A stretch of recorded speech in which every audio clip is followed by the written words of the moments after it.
Good afternoon, and a very warm welcome to this special series of webinars on the concept using free software tools for media production, organized by the Department of Media Science, the Heritage Academy, in collaboration with Department of Journalism and Mass Communication, Surendranath College for Women.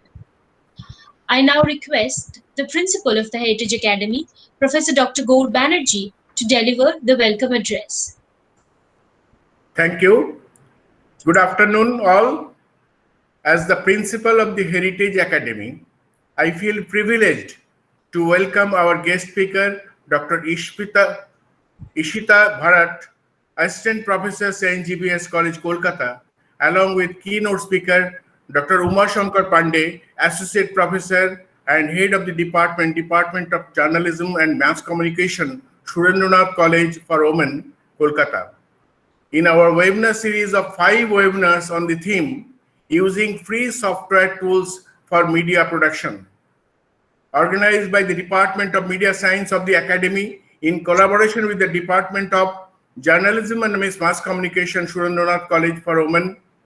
The initiative will certainly be of great help, not only for the students, but also members of faculty and industry professionals in extending their horizons in producing media content. With the help of the array of free open source softwares being taught in this 5-day webinar series, I'm sure there will be a lot of takeaway for each one of us. Today, first webinar in the series is on the topic OpenShot for video editing. I feel honored to welcome our respected Chief Executive Officer, Kalyan Bharati Trust, Sri Pradeep Kumar Agarwal sir, in the webinar, who is a source of continuous support, encouragement, and inspiration for all of us in the Heritage Group of Institutions. I further like to welcome Director Kalyan Bharati Trust, Mr. Praveen Roy, in the webinar for his valuable guidance. I am also happy to welcome distinguished dignitaries, members of faculty of Heritage Group of Institutions, other participants, and our beloved students in the webinar. Whenever there is any opportunity in my address, I always say a few words on the Heritage Academy.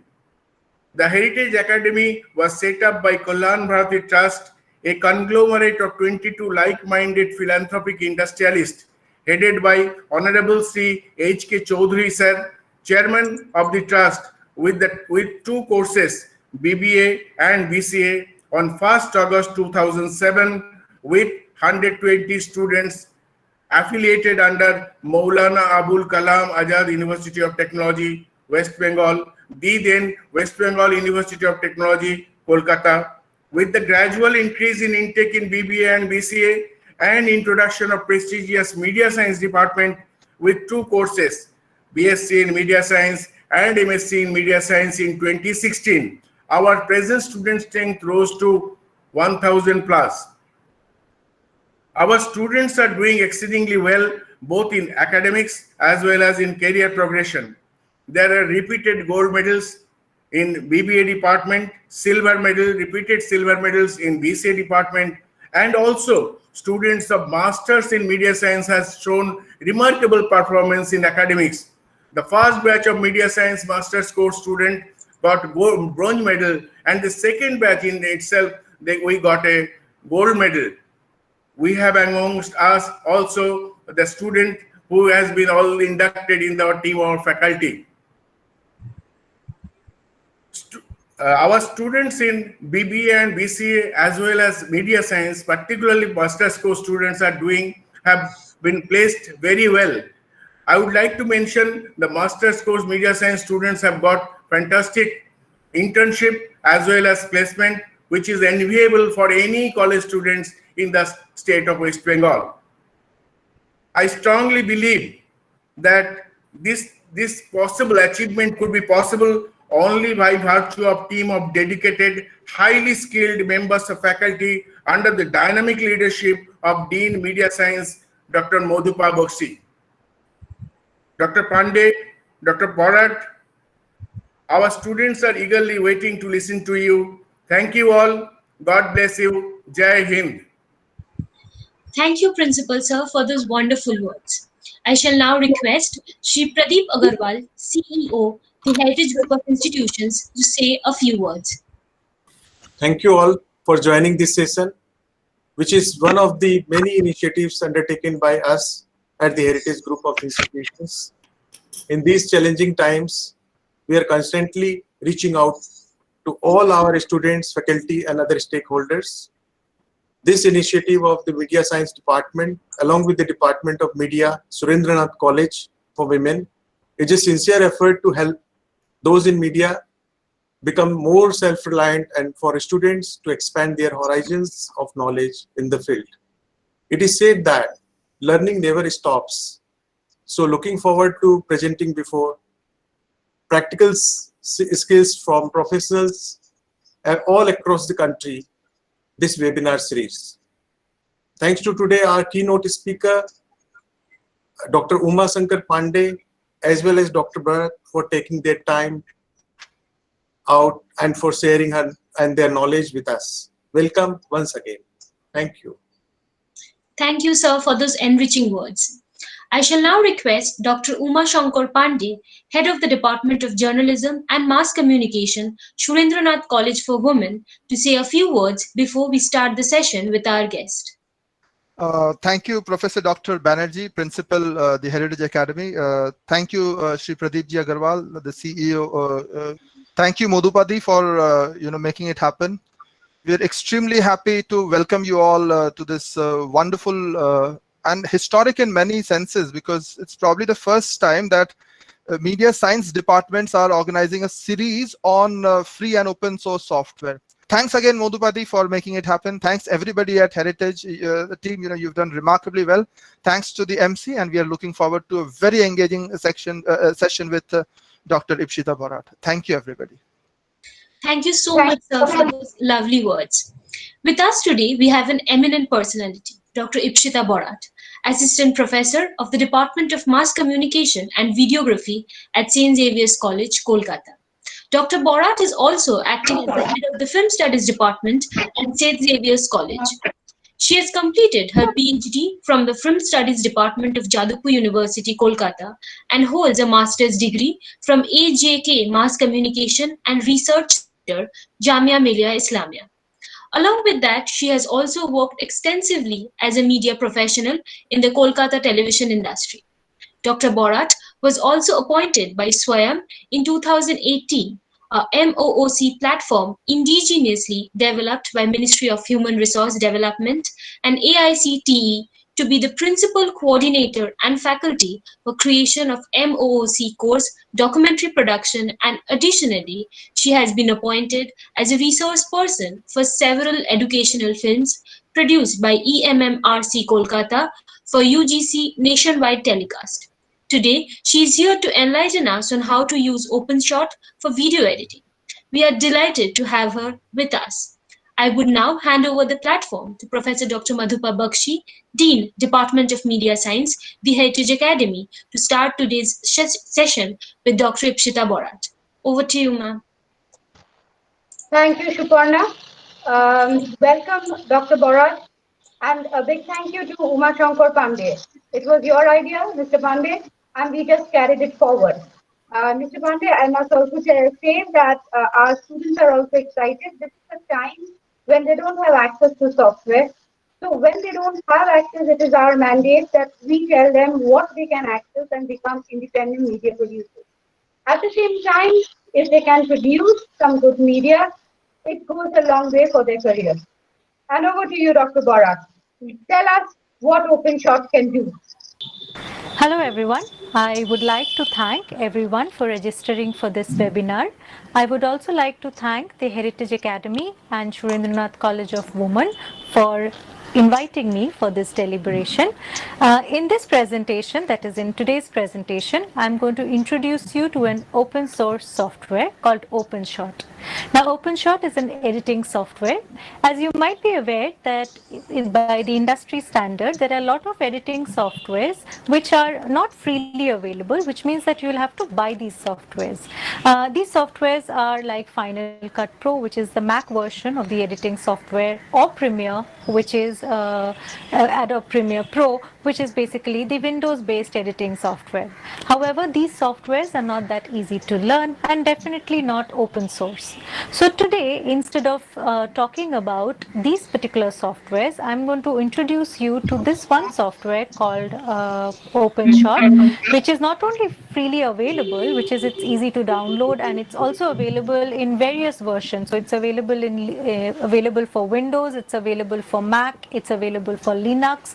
But not only that, the reason we kind of chose this particular software to talk about is primarily because it is very, very user friendly and it is easy to use, and yet the kind of features which this particular software offers you are no less than any professional editing software. Now let's go on with my presentation. Thank you.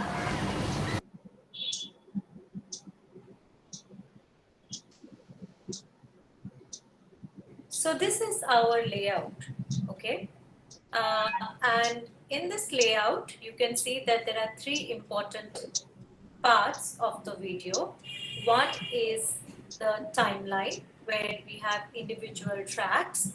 One is the video preview, where we are going to preview everything which is there in our project files, and preview everything we are going to edit on our timeline.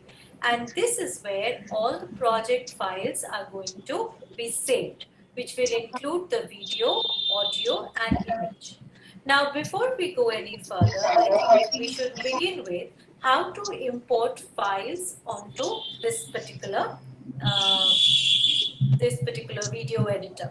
And for that, here there are two ways which OpenShot actually, there are two ways in OpenShot. One is you go on to this plus sign here. So when you click this plus sign, this will kind of take you to your desktop. Now, for me, my files are basically saved in my desktop. So wherever your files are, please go on there and just simply select the file which you need to import onto your project file, right? But before that, I would like to talk about one thing, that please do label your videos, right? So please label your footage. That is actually very important, because then you clearly know what is there in each one of your footage, and it just simply makes your life a little easier. So here I'm going to select this one and I'm just going to press open. And once I do so, this particular footage is now imported onto my project file. Similarly, I can import anything else, in the sense that similarly I can import my pictures or my music. So let's start with pictures. I'm going to import here one picture, and then I'm going to again go on and I'm going to import here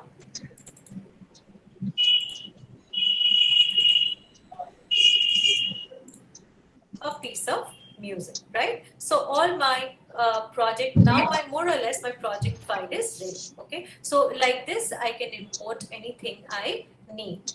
Another way to import files is simply resize your editor and go on to where the footage is saved, right? So my footage is saved in my exercise files.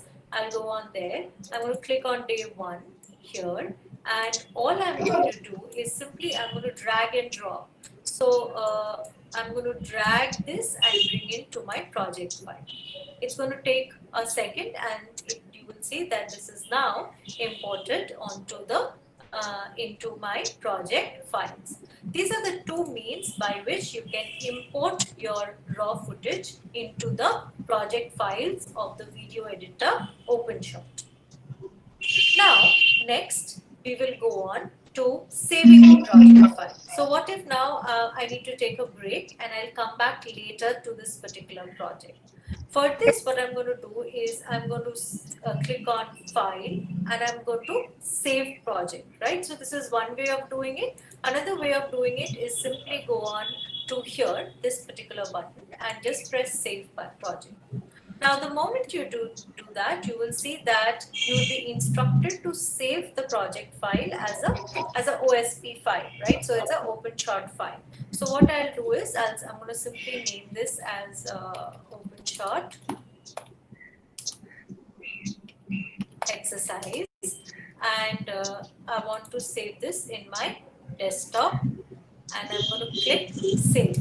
Okay, now this project is saved on my computer as an OSP file. Okay, now supposedly I'm closing my OpenShot, and then I decide to once again work on the same project. So for that, I'm going to click on OpenShot, and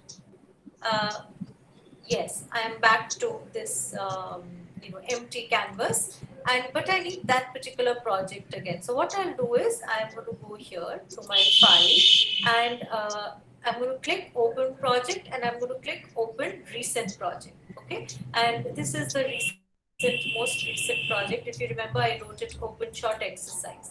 Right? So immediately the project which I was working on is going to open once again. So just remember from time to time, so this time it's not going to, when I'm going to save my project, it's not going to ask me to name it because the project is already named. What I'm going to do is simply press the save button every time I want to, I've done a considerable amount of work.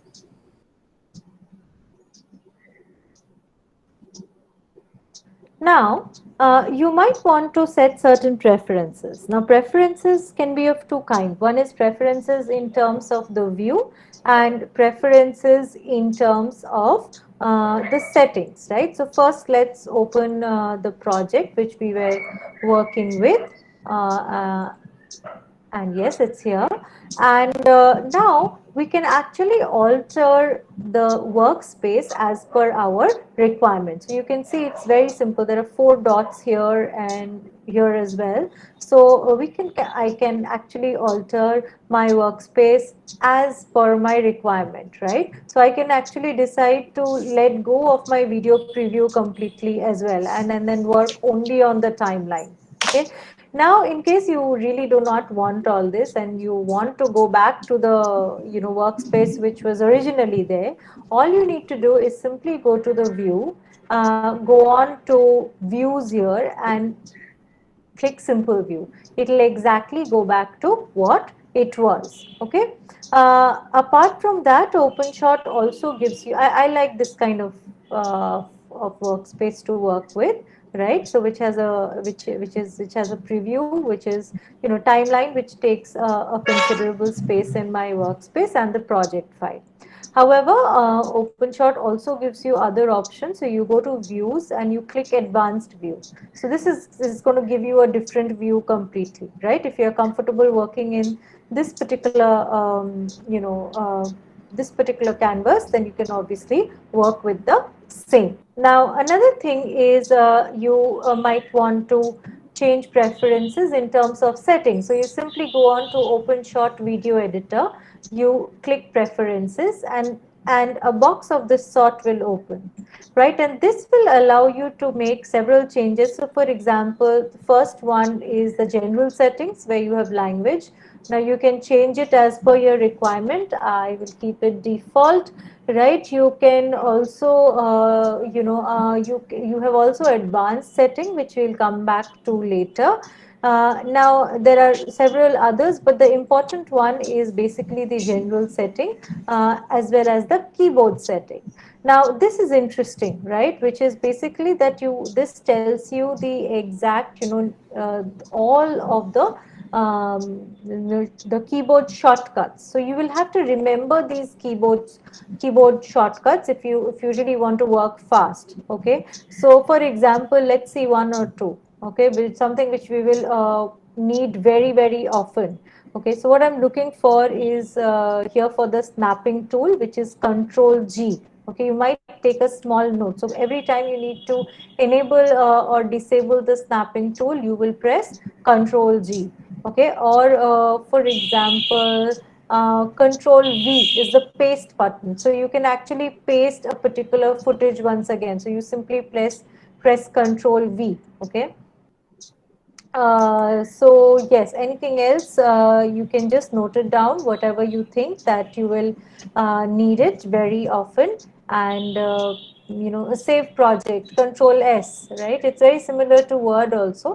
So yeah, so you kind of keep in mind the general settings. You can actually change them also, right? So if you want, you can simply change the particular button which you think that will work best for you. Okay, but for now we'll keep it to whatever is there, and we'll keep it to the general settings, and we'll come back to it later. Okay, now I'll just close it. So these were the two common settings. One is the preview settings, one is the layout, right, to change the layout, and another is the general setting, in the sense the preferences you want to set for particular video. Okay. Also, another, in terms of setting, you might be thinking that what should be the final output. So obviously you can decide on the output settings much later, output setting in the sense export settings much later. But if you are curious, there's this red button here, right? So this is the button for export video. Obviously you can go to file and you can export your project here, and the shortcut is this red button. So when I select this, you automatically see that this is basically the settings for my export settings. So for example, here I'm going to export in high quality. My video profile is 720 into 30 FPS, right? I might recommend you sometimes to make it 60 FPS. It's as per your need, but anyways, we'll make those changes later. And you can obviously choose the path, where I have set it in desktop. So anything I edit will go on to the final thing will be saved on my desktop. So this is another setting which is kind of an important piece of setting which you need to remember.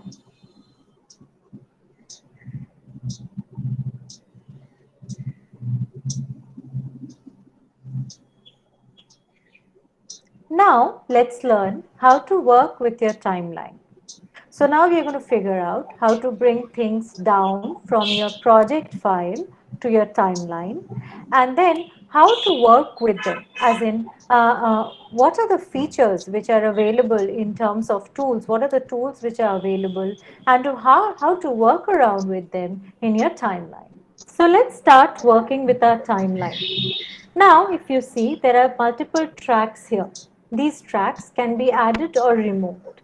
All you have to do is simply right click on the track, and you will see that there's option of add track, which is track above and track below. There's also an option of removing track, and there are two other options, which is lock track and rename track, right? So right now I think I will need not more than 3 tracks. So what I'll do is I'll simply delete the tracks which I do not need, and I can also rename my track. So for example, if I want that I should have one track which is dedicated to video, right? So I will rename it as video, right? Or I need another track which I think should be only the dialogue track, right? So I can have a dialogue track or audio track or whatever, right? So I'll have this as audio track. Okay, so you see that I have two dedicated video and audio track. Lock track means that once I have done some sort of work in any of the tracks and I do not want to change them, so I want them to remain unchanged, so then I can lock this track. So you see, once the track is locked, I cannot do anything onto that particular track, right? I can always unlock that as well. Now, in order to bring things to my timeline, there are two methods again. One is a simply drag and drop method. So here I'm dragging the track and putting it onto my video track. Okay, so this is my video track, And another way what I can do is to bring things together is supposedly if I want to have a series of things, brought down all together. So supposedly if I want to make a photo story kind of thing, right? So what I can do is say supposedly let me bring a few more pictures onto the thing to show you what exactly I'm talking about. And here I will go to my exercise folder and say suppose I bring these three pictures here onto my yeah, so they're here now. Now what I want to create a photo story. So what I can do is I can select all three of them together. I'll right click, right? You can see I just right click it. I can always preview these files as well. Or what I can do is simply add to timeline, right? So once I say add to timeline and wherever I want it, just one second. Say suppose I want it here. After my video track, I want these series of files. So I'll select them, I'll right click and I will say add to timeline. Now once I click add to timeline, it will ask me whether I want something else. So for example, what if I want to have a fade, right, in between the images? So fade in and fade out, right? So supposedly I want fade in, okay? So I want fade in when the thing starts, right? So I can do that. So I can add any transitions, right? There are innumerable transitions here which you can actually choose with and choose from, and they're very interesting. So just to show you, I'll just choose any random one. And I have said that I need this transition and I need a fade, okay? So these two are very interesting. There's also zoom, there's random zoom in, zoom out, zoom in or zoom out. So I can select as per my requirements, right? So this is what happens. Okay, so this is what has happened is it has kind of brought all of these three images onto here. So let me show you what has happened.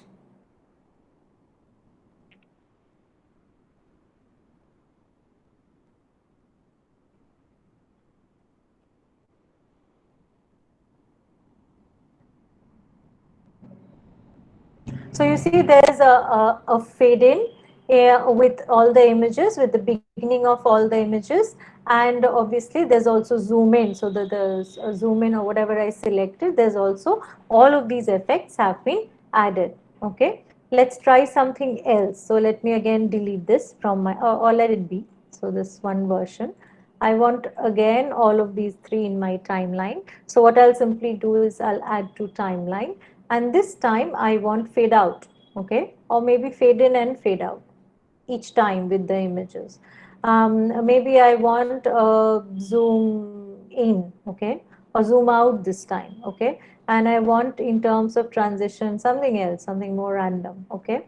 So and then I click OK, and I have these three here, and let's see this time what it turns out to be.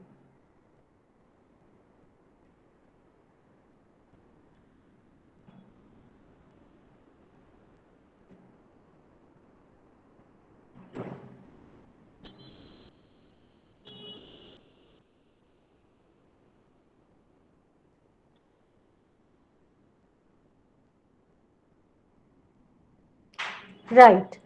Now, let me also tell you some of the things which are features which are here, because we'll be needing these things a lot while working in the timeline. Okay, now I'm going to bring this onto my timeline and I'm going to show you what this snapping tool does. So I have enabled it.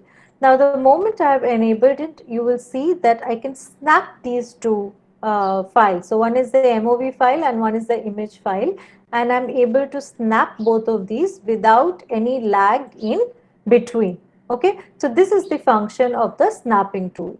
This is a scissor. I mean, the sign itself tells us what is a scissor. Scissor, many of the other softwares, FCP has blade. So this has scissor. Scissor means you can cut wherever you want to.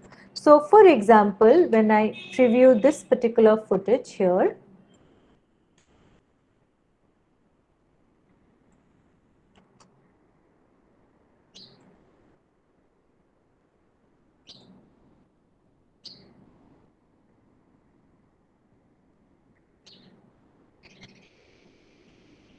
Now I want to begin from here, okay, instead of beginning it from the beginning. What will I do? I'll simply take the scissor tool here, and you can see that the scissor, I'm holding the scissor now, and I will put a cut here, okay. So when I do that, sorry, there's a little lag. Yeah, when I do that, you see that there's a cut mark here. You remove the cursor, you will see that there's a cut mark here, okay. Now what I can do is I can again go and the razor tool, I can keep it back, and this time I can select it and simply delete the same with my backspace, okay. So this is this is obviously the most important tool in editing, where you can cut away all the redundant parts with the help of the razor tool, right, the scissor tool or the razor tool. Actually, what you should do is first work with your timeline, in the sense bring whatever you need to into the timeline, right, and work with the timeline. Do not add any effects, music or whatsoever. Keep all of that for the end, right? So once your actual timeline is created, so basically you do all the work with your razor tool, right? So once the razor tool work is done, once you've deleted from the actual original footage whatever needs to be deleted, it is only then that you should start working with the audio part of it, or working with the effects part of it, or anything, or if there's any additional thing you need to add to the timeline, right? So the first draft is basically editing with the scissor tool whatever needs to be completely deleted from your original footage. So next, now that you know that your scissor tool is kind of, or razor tool is kind of very, very important, the next thing is the marker, okay? So these three actually does the role, or has to do with marking, and are referred as basically as the marking tool, okay? Now what it does is, say suppose I want here a marker, okay, just like a bookmark, okay. So I'll put a marker here. Now what you see is that even though I have removed removed my cursor from here, you see that there's a marker which is there in this particular place, right? So I can add multiple markers. Say suppose I have decided to put 3 markers here, okay. So there's a marker here and there's a marker somewhere here, okay. Now the next two are basically to go on to the shift to the next marker and the previous marker. So say suppose I'm here, but I really need something to do in the first marker. So I kind of know that, okay, there is that particular footage which I'll need to go back to several times. So I'll definitely put a marker here.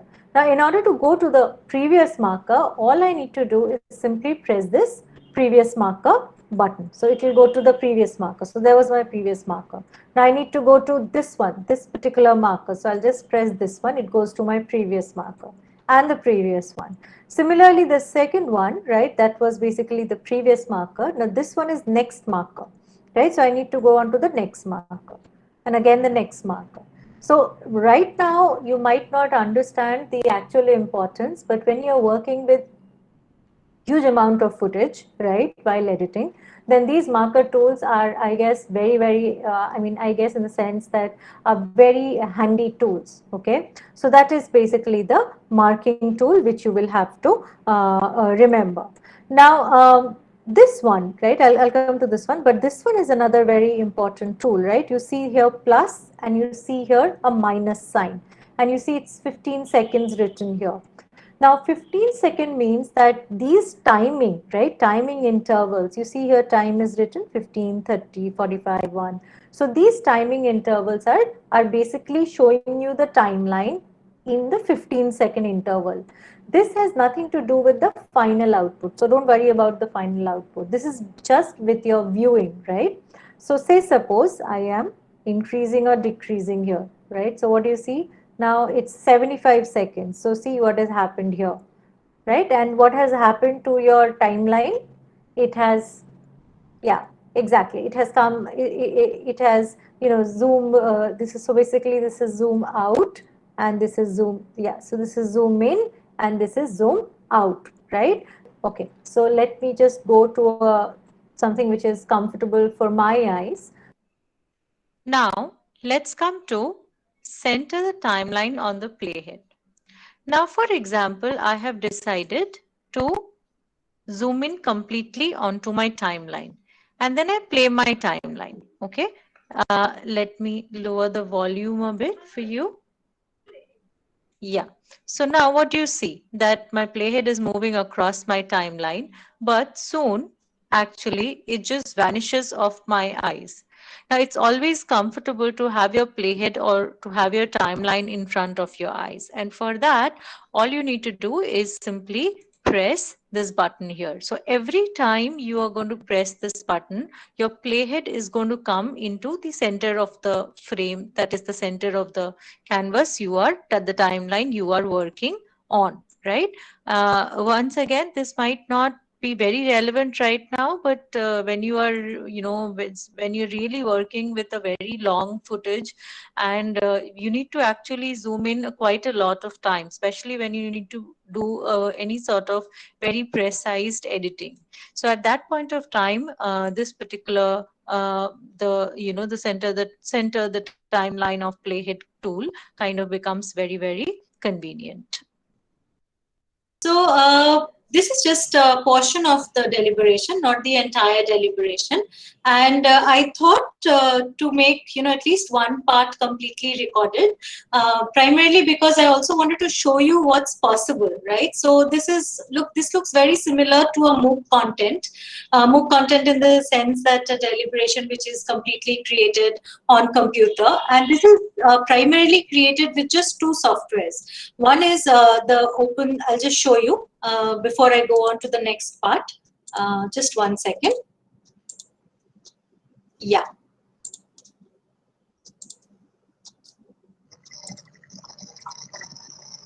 So this is the OBS software. It is again an open source tool, and it gives you various options. But the most important is it's simply you can use the video capture device and start recording. By simply these two buttons, you can actually record whatever there is there in your screen. So that's the software which is used for recording the lecture till now. And apart from that, this is the open source edit. You can see how simple it is here. I mean, these are just what I've done is I have, place the recording on the timeline, use the simple scissor tool. Obviously, I'll just show you what are the other means of cutting as well. Basically, what a OpenShot file looks like. So till now, what all we have learned, we have simply learned that how to bring things, how to import things onto the project folder, and how to bring things now back to the timeline, right? And then bring it down to the timeline. So we've learned two ways of bringing it down to the timeline. Okay. Now I will begin with by first talking about what are the other means of cutting. Okay. So you have already learned using the scissor tool, but apart from the scissor tool, there is also another way of simply cutting each of the files. So for example, let me just bring any file here, right? So this is like a small file, okay? So one is I use a scissor tool here and I make a cut. And the second is I can simply go on to wherever I need to make the cut and do a right click, okay? Sorry.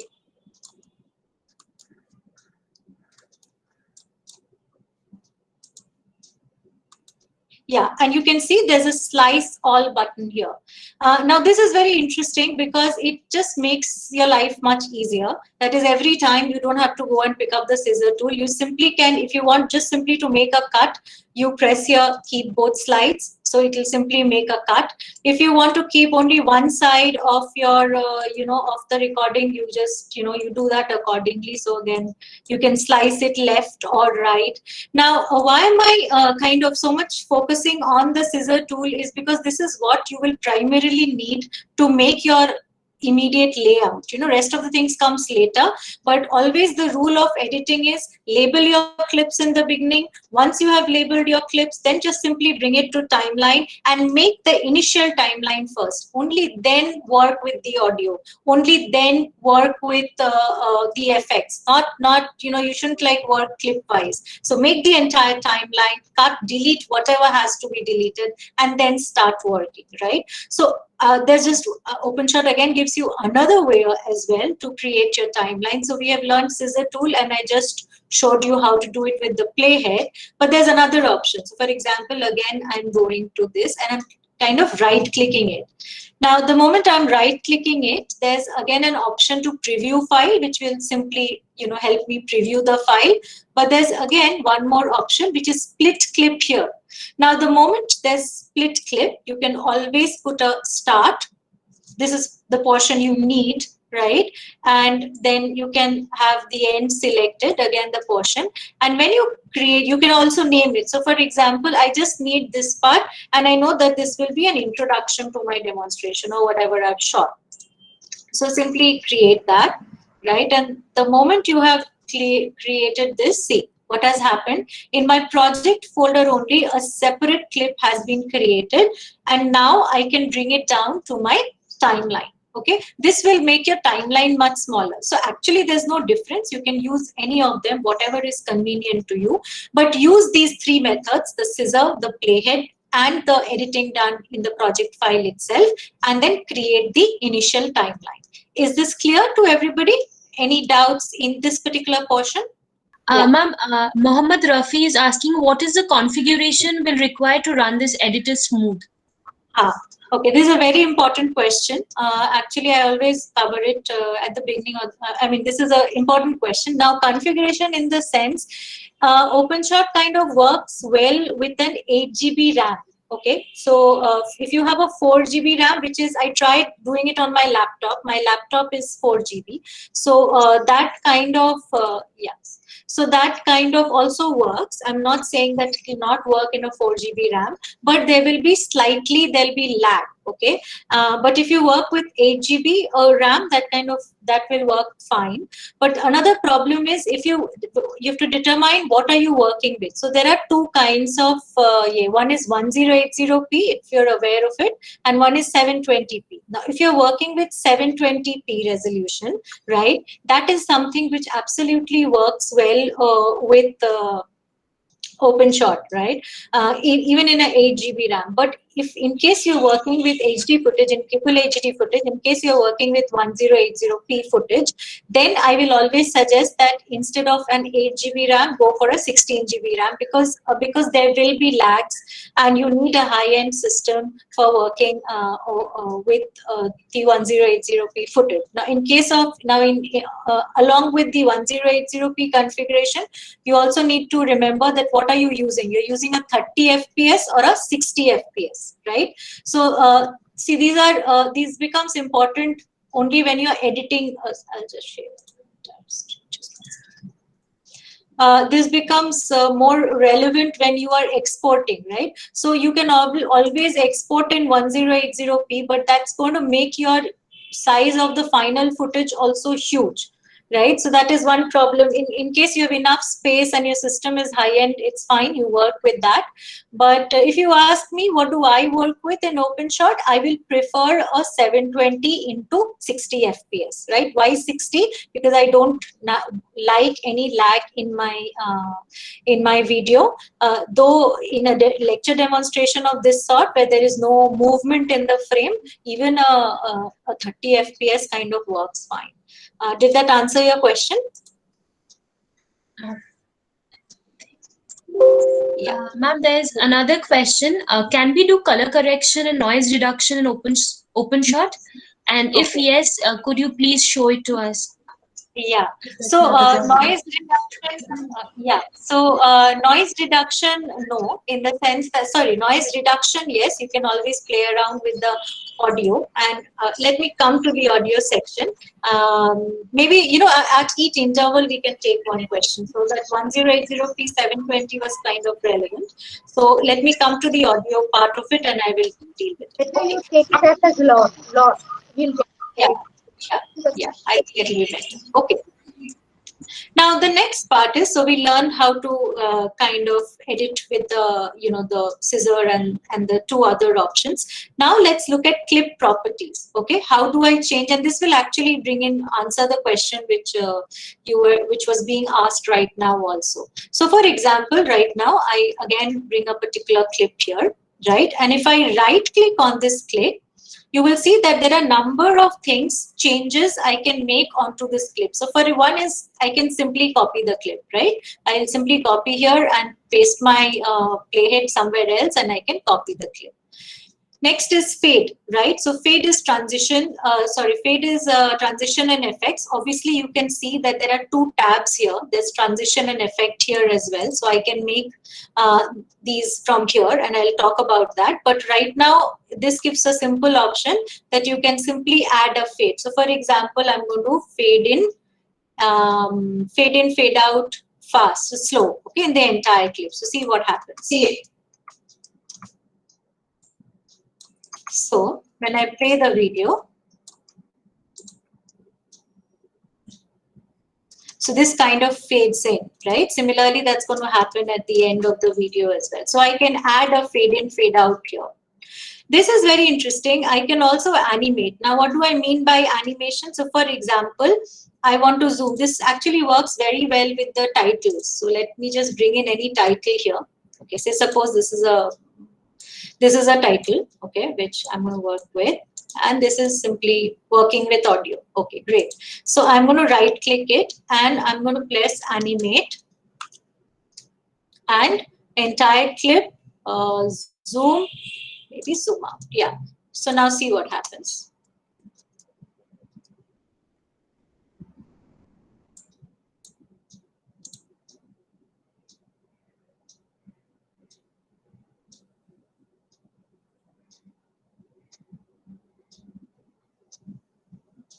I'll just reduce the size so that it.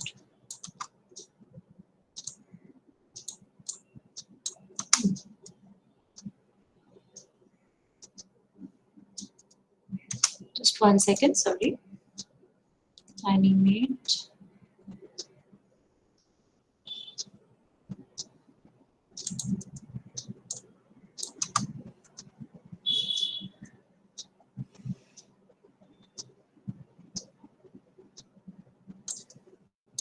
So see, it's zooming very slow.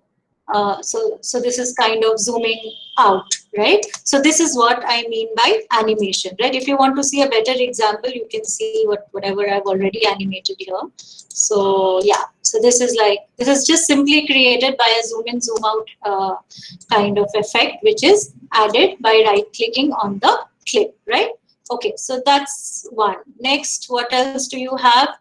You can obviously animate in any way you want. There are various, you have to actually figure out what works good for you. Rotate is simply, you can rotate the clip again. Now, this is very interesting. Now, this is when it is needed is suppose what I have done here. Okay, can you see here? Yeah. So I added my name at somewhere, not exactly at the center, but somewhere along with my face. How I did this is simply, say suppose this is the same footage here, okay, and what I'll do is I'll bring in another file on top of it. So where is my name? Yes. Yeah, so say suppose I bring this footage on top of it. Now you see what happened? This is called layering, okay? Layering means one on top of another. Layering is again very important in video because you might want to insert something. So you might want to insert a title, or you might want to insert something else, right, onto the foot, a piece of music. I'll show you music in a while, but definitely at times you want to insert something. So I'll just right click, right, and I'll go to the layout. Now this is white in color. So first we need to do something about this one. So for that, what I need to do is, where is this file? I forgot where that file is. I'll just get another file. Sorry.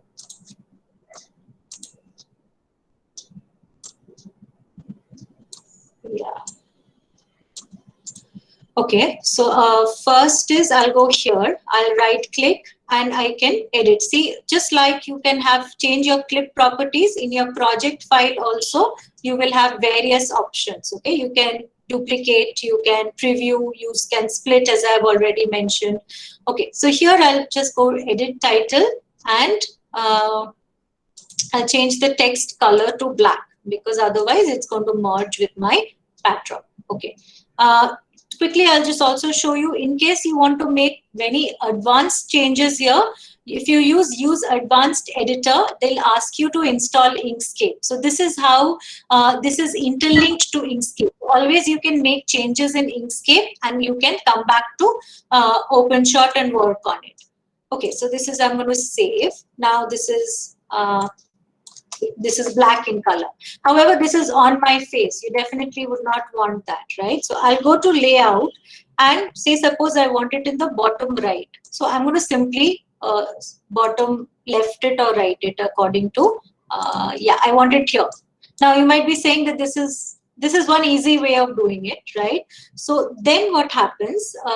Still it's not working, you know, it's somewhere going outside my preview, my kind of frame. So what I have to do is just go on here and click into properties. Okay, what is this properties? These are all the clip properties. Now you might not need all of them all the time, but one or two which you will always need, and this is the one specifically, which is changing the location. So see, I'm just selecting the location, and simply by, you know, shifting it, I can actually change the location of my title card. So I want to place it here, sorry, a little towards my right side, and I'll go to the y-axis and I'm going to bring it a little down. So maybe here I want it, right? So I can have my title card here. Okay, so this is another very important tool of the layout, and then further you can make changes there. You can reset time, you can change the time. This again works very well with title cards for me. You can change the volume of the clip. So somebody was asking that whether you can change the volume. Yes, you can change the volume of the clip from here, as well as from, you know, the clip properties which are there on the left hand side of the canvas, right? Okay. Now here you can also separate audio. Okay, so I'll just show you this one. Now see, let me just bring one first for you. So this, and then I right click, and then I just write separate audio. So the moment I've separated audio, it will take a one second. Okay, and you see this is a wave file which is waveform which is created, right? So this is completely an audio file. So what I can do if I want is I can simply, just 1 second. Yeah, I can simply remove this, right? So once I remove this, what happens? See, there's no audio. So this is now only a video file, and I've completely removed the audio file. Okay. However, if you ask me that if you can make further changes, that is, if you can do fine tuning on the audio and remove the noise, etc., no, you will not be able to do that in OpenShot. What you have to do is you will have to export this file separately, the audio file, and then you can make changes in another open source software, which is Audacity. Right. So then you again import it back. I know it's a longer process, but that's the way you have. You can do it, and then you can kind of use it in OpenShot. Right now in OpenShot, what it allows you is it allows you to separate your audio completely, as well as obviously if you want, you can use something else, some other audio. So for example, if I simply import from my desktop any audio. Right, so I've imported a music here, and I can simply lay it down. Sorry, yeah, and see. So you get the idea, right? So now there's no audio, there is no actual audio of the footage is not there. Now this is again an important tool when especially you're creating a photo story, right? So what is a photo story? Say suppose you kind of simply bring a number of images onto your timeline. Just first here. Add to timeline. I've already showed you all this. I'm not going back to it. And now I'll simply bring the audio file. So then what happens is this is a interesting photo story which is created. Okay, so this kind of covers the audio section of the deliberation. Now, before I go further, any questions now? Up till whatever I have completed. So, till now, if you have questions on that. Ma'am, Shreya Mitra is asking, can we stabilize a shaky video in OpenShot? Also, how can we reduce the black area around the frame? And can we render the video? Okay. I'll just answer one by one. Can you just repeat that one by one? Can we stabilize a shaky video in OpenShot? Okay. No, there's no stabilizer as such in OpenShot, but I will always advise that please never think of stabilizing a shot in post, as in the editing. You should always, use tripods for use a stable tripod. You should always switch on the stabilizer of the camera you are shooting or the phone you are shooting for stabilizing. I will never advise that you should kind of do it in the post. Okay. Next question. How can we reduce the black area around the frame? Okay, I'll come to the black area. And is there anything else? Title, yes, I'll come to that a little later. Yes, and how can we render the video?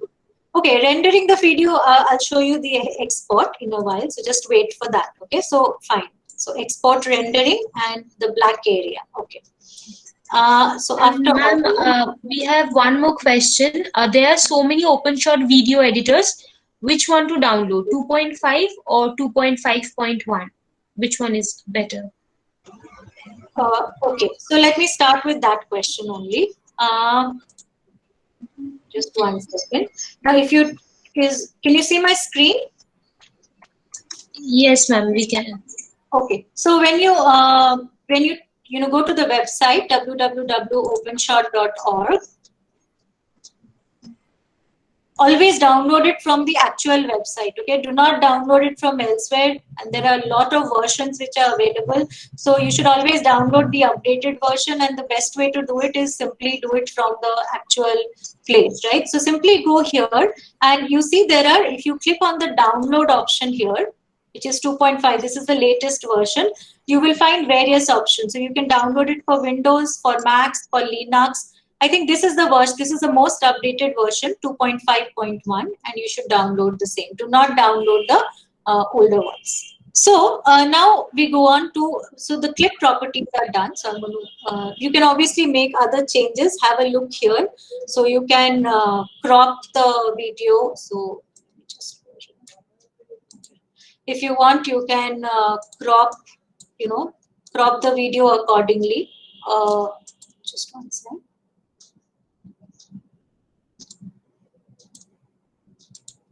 So suppose if I want to crop it, okay, I want to here and this properties. I want to crop. So I can crop it accordingly, whatever I want. I can crop the width. I can change the duration, enable and disable audio, change the location and the exact place, change the volume and things like that. So this is done. Next, let's go on to the effects part of it, right? Okay, then I'll go to transition. Effect is very simple. You can simply drag and drop any effect you want. So something bizarre must be like a negative. So this is a negative effect filter which is added, right? Another word is filter. Or for example, I'll undo this and you can just get something like a blur. So the entire video will be blurred. However, once again, my advice is not to use too many effects in your video, because if you do that, it does not look very professional if you use kind of too many effects onto your video. So try and not use the same. So this is effect, right? You can also, whatever effect you have created on one, if you want to copy that effect, then you can simply copy the effect from here as well, and then use the same effect in all other all other footage. Transition is something different. Now, transition is basically how you transit from one shot to another. That is basically transition, right? So say suppose this is shot number 1 and this is shot number 2, right? I need to make a transition. So one thing is I can simply see what happens, place it one on top of another. So this is automatically a fade which is created here, right? So this is one way of doing it. Instead of going to this tab, you can simply create a transition here. I have already told you how to do a fade in and fade out just by a simple right click. But apart from that, if you want something fancy, you obviously have fade here also, but if you want something fancy, bring down any one you want. So whatever you want in terms of the transition, say suppose this, and place it at the end of the first clip, right? Place it at the end of the first clip. Make sure that the end kind of are matching, and then bring the next clip and join them together. Okay.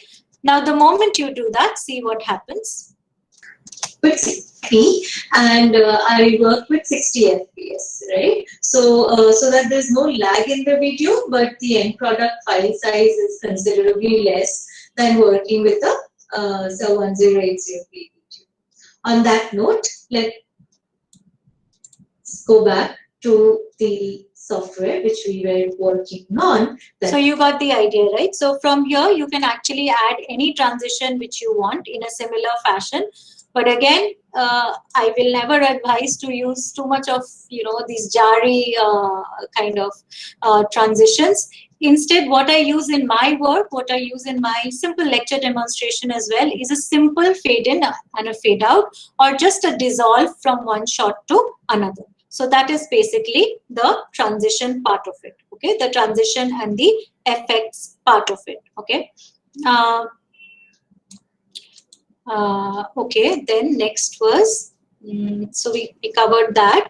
I also covered the audio. Now the export question, yes, you can export always. You go to file here and you kind of export project, right? So export video. Apart from that, this is the toggle, this is the button which is used for exporting. You simply can change the name here. You also change, this is the most important part. This is a choice which you will have to make, right? What do you need? If you are just making something for YouTube, I will suggest that you do not need to work with either shoot in OBS or edit with a 1080p footage. You can simply do that with 720 or even lesser, but 720 will be fine. 60 or 30 FPS will absolutely depend on how much of movement you have within the footage you're working with. So if you're working with a lot of movement, then you kind of go for a 60 FPS. But if there's not much movement within the frame, a 30 FPS should do absolutely fine. Okay, so now questions again.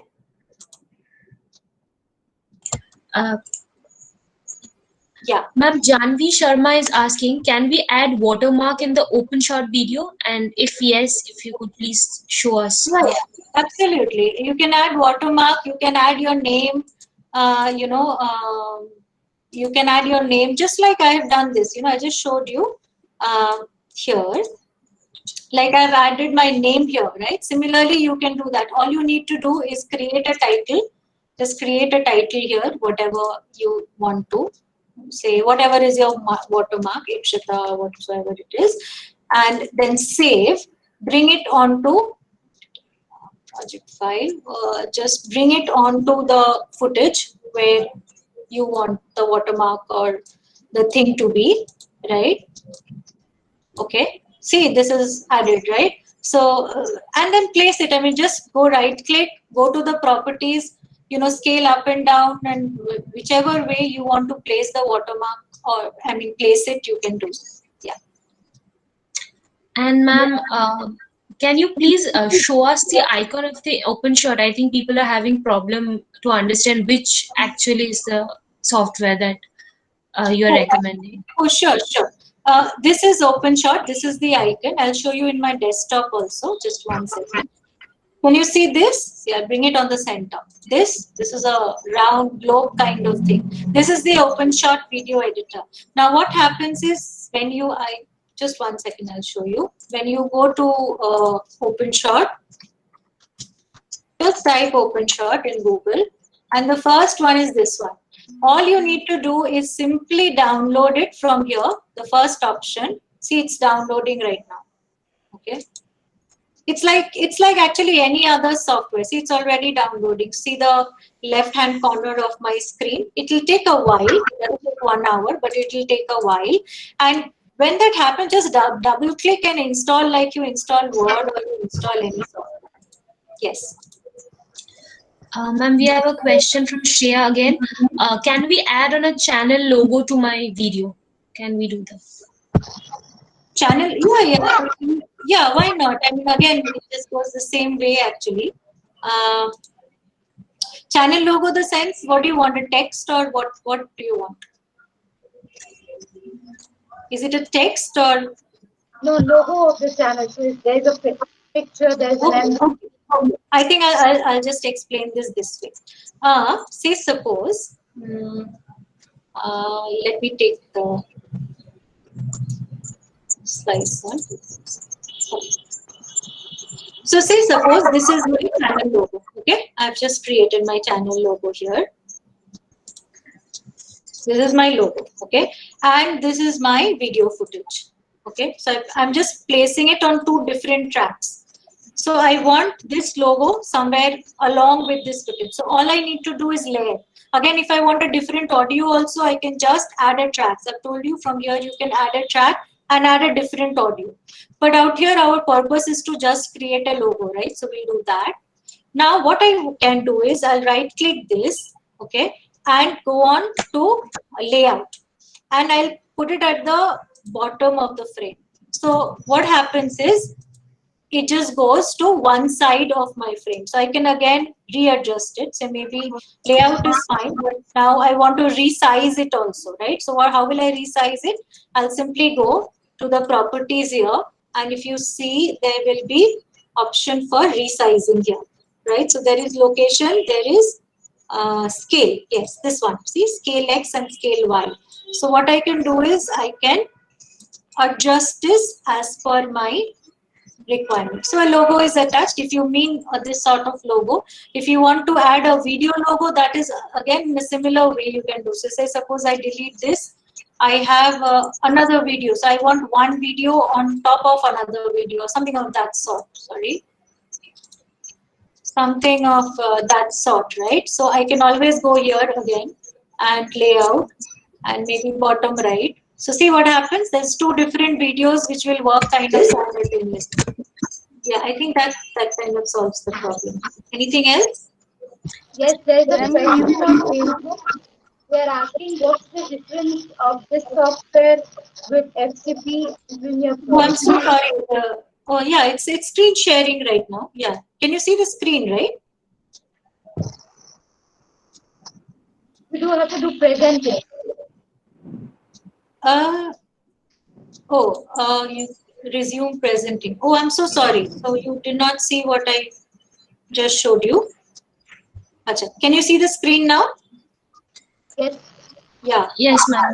I was just trying to show you that, see, say suppose this is one video on top of another video. So what I can do is, if I delete this, I can simply bring another video and I can place right click and simply layout wherever you want it. So what happens here is see this, right? So you can do this as one video on top of, and again you can scale it from the right hand side where I've told you that you can scale. See here, you can scale it as per your needs. And similarly, you can do the same thing with a image also. You can do it with anything literally. So if you want to add a logo, you simply do that. You simply layer one on top of another, and then you resize with the clip properties available here. Okay. The export quality should always depend on what footage you're shooting with. Okay. So suppose if you have shot something with 720p, so then editing and then giving the final output in 1080p does not make sense. So first you will have to, this decision has to be made while shooting, that what is the footage, what is the resolution I am shooting with, right? Now while editing, obviously you work with the footage you have shot. So if you're shot with 1080p, you will have to work with 1080p. If you have to work with, if you have shot with 720, accordingly, okay? Now the problem with 1080p is, it's not a problem, but it's only that I'm saying that in case you are working with 1080p footage and you're working with open source, I would suggest that you get at least a 16 GB RAM. It's as simple as that. In the 8 GB RAM, I have tried this personally. What I find is that there is some sort of lag in a 8 GB RAM software. So it's not very nice to work in a laptop, right? Now regarding the export quality, if you're talking about YouTube, right? YouTube anyways will kind of compress your footage. So there is no use of actually editing or shooting or whatsoever in a 1080p footage, right? So a 720p and a 30 FPS or a 60 FPS should work absolutely fine, more than fine actually, for a YouTube video. Okay. One is that, what about mobile phone footage? What about mobile phone footage, in the sense, again, mobile phone, when you're shooting with mobile phone, many of the mobile phones nowadays give you an option to shoot with 4K also, right? So 4K is again more higher than 1080p. I'm not going into all the specifications. So mobile also gives you an option of what you're shooting with, right? So what resolution you're shooting with. If you're not aware of it, just go and see the manual of your mobile phone, and that will kind of tell you what is the footage you're shooting with. In case you want to view it in mobile phone, 720p is absolutely more than enough. In fact, mobile phone works well with 360p also, but I will suggest try and edit with 720. I mean, let's not go lesser than that. Yeah. There is another question. How can I remove background music of any raw footage? How can I remove background music of any raw footage? Okay, I'll just show you this quickly. I have showed it to you. I'll just show it to you once again. Yeah. So this is my OpenShot. Yeah. So, and this is my footage, right? Okay. I go here. I right click. Can you see my screen? Yeah, we can. Okay. We do a right click and we write here separate audio, right? Now, the moment you write separate audio, it is separating your audio, and see, it's a separate audio file. You can simply drag and remove the audio file, and you can bring in any audio file here instead of the original audio file. So this will now play along with music, right? Okay. Did that answer your question? Any other question? There's a last question. What can be a good software to download while editing in mobile phone with phone footage? Why do you need anything else? Why don't you just edit in OpenShot only? I mean, why do you need another software? There are many random software. So Windows Movie Maker is there. The problem with Windows Movie Maker, it's not a mobile phone based, but it comes with Windows, is that it compresses your footage. Now, a software like OpenShot, and that's actually the problem with most of the freely available software. So either it will compress the footage, or it will give you some sort of limitation in terms of the final length of the footage. What is best about OpenShot is it does not have any of these limitations, right? So I think instead of looking at the other options, you can just try out this the particular software we just learned about. Thank you, Dr. Bharat, for this amazing session. The topic in itself is very enriching, and the fact that you came in with such huge amount of experience and gave us an idea about the insight into this topic has been an eye-opener for many of us. I will now take a moment to sincerely thank Dr. Uma Shankar Pandey, Head of the Department of Journalism and Mass Communication, Surendranath College for Women, Professor Dr. Gaur Banerjee, Principal, the Heritage Academy, Professor Dr. Madhupa Bakshi, Dean, Department of Media Science, the Heritage Academy, and all our dear professors of the Heritage Academy and Surendranath College for Women for allowing the students this opportunity to interact with experts during these hard times. It's time for me, Suparna Ghosh, to sign off. Thank you, stay safe and stay well.